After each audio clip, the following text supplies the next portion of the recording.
mabiyayang araw sa inyo na mga pinili at hinirang ng Diyos.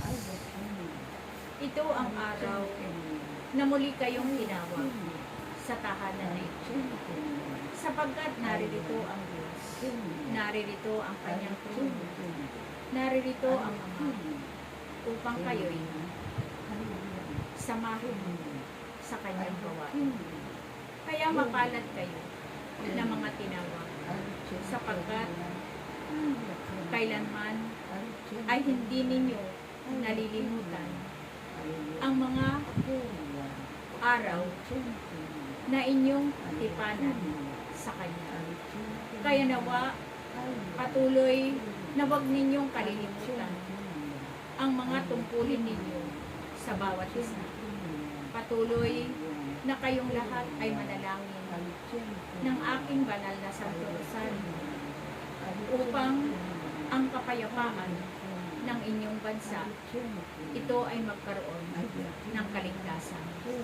Kaya kayo na narito, naway patuloy kayo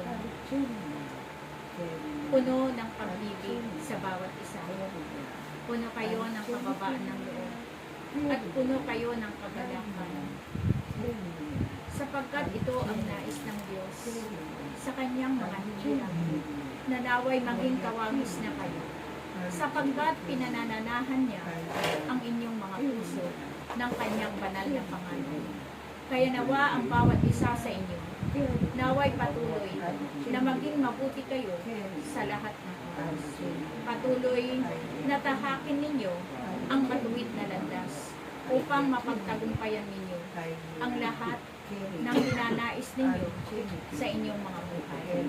Huwag kayong mabahala sa lahat ng kakanin ninyo sa araw-araw ng inyong mga buhay, sapagkat hindi nililimot ng Diyos ang lahat ng iyan.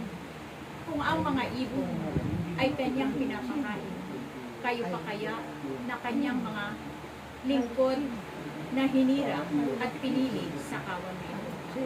Kaya patuloy lang kayo magsumikap na kayo'y makarating palagi sa araw ng tipanan ninyo sa Diyos, sapagkat ang Diyos ay naghihintay para sa inyo.